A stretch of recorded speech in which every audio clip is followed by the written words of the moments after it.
आपने कभी देखा कि कई अपराधी परिवार ऐसे हैं जिनमें पीढ़ी दर पीढ़ी अपराधी होते रहते हैं?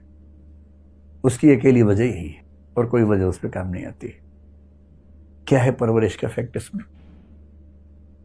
अगर आप अपने बच्चे को जरूरत से ज्यादा, दो में से एक चीज, जरूरत से ज्यादा तारीफ अगर करते हैं या जरूरत से ज्यादा उसका दमन करते हैं, सप्रेशन करते हैं, दोनों ही स्थितियों में यह खतरा है कि वो आगे चलकर नार्सिसिस्टिक पर्सनैलिटी डिसऑर्डर का शिकार हो सकता है।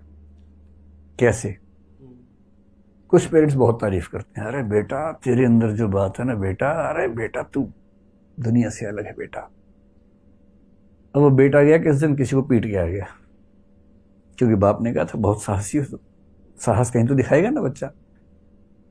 अब जिस दिन बच्चा किसी को दूसरे बच्चे को पीट के आ गया, देखने की बात है कि उस दिन माँ बाप ने क्या कहा। कुछ माँ बाप कहेंगे ये क्या बात हुई भाई, अजीब हालत है, चलो चल के सॉरी बोलो उसको। एक ये तेवर होता है जो कि ठीक भी है। एक ये होता है कि चलो कोई बात नहीं यार ठीक है, हो जाता है, इसका मतलब पीटा हो कभी कभी हम कुछ नहीं बोलेंगे। तीसरा क्या होता है, उसने कितने मारे, पापा 2, तूने 8, क्या बात है यार मेरा बेटा है, मजाक है। अरे अब कितने साल के हो गए बेटा, 8 साल के, बेटा 12 का हो जा तमंचा दिलवा दूंगा। 12 में तमंचा, 16 में चेन गन बेटा, फिर सबको मारना आराम से।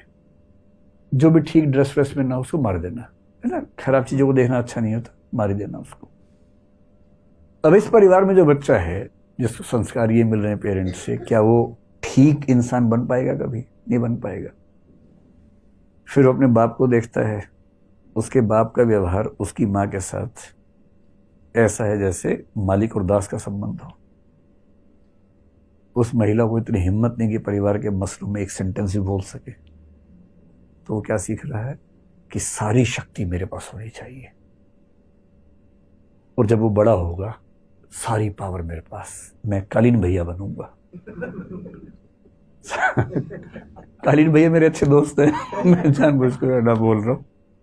तो मैं कालीन भैया बनूंगा, सारी पावर मेरे पास होगी, इस पूरे इलाके में कोई सांस भी लेगा तो मुझसे पूछ के लेगा, वरना गोली मार देंगे। तो जो परवरिश में यदि आपने गलत चीजों पर तारीफ करनी शुरू कर दी, बच्चे ने हिंसा की, बच्चे ने गाली दी, गाली दे क्या है, कौन सी, ये वाली, अरे बेटा 3 और सिखाता हूँ, नोट कर, नोट बनाओ, ये वाली गाली है, ये वाली है, ऐसे देते हैं, इस सीक्वेंस में देते हैं। अगर आप इस लेवल पर बच्चों को ट्रीट कर रहे हैं तो सीधी सी बात है कि बच्चे आगे चलकर आपसे आगे ही निकलेंगे। हर बाप चाहता है कि बच्चा आगे निकले, तो बच्चा आगे निकल जाता है। इस मामले में भी आगे निकलता है। दूसरा तरीका क्या है, अननेसेसरी रिप्रेशन या सप्रेशन अगर बच्चे का होता है, बच्चा कुछ भी करे, हाँ बेटा एग्जाम ठीक रहा, हाँ मम्मी ठीक रहा, कितने नंबर है पापा, 99% है, एक कहाँ गया, इसके लिए भेजा था स्कूल तुझे कि 100 में छोड़ के आ जाओ, और इसी पे 2 झापड़ मार दिए, आज खाना नहीं मिलेगा। अगली बार पापा 99.5% है, अच्छा क्लास में रैंक कौन सा है, 2nd, कितने बच्चों में, 100 में, ये कौन है, ना बेटा ना, तू जिस खानदान का है ना उसमें 2nd रैंक आज तक किसी का नहीं आया। कहना चाह रही कि 2nd भी आज तक किसी का नहीं आया, पर कहते हैं कि पर भाव तेवर ये रहता है कि 2nd आज तक किसी का नहीं आया बेटा, 1st ही चाहिए बेटा, नाम डुबा दिया तूने हमारा।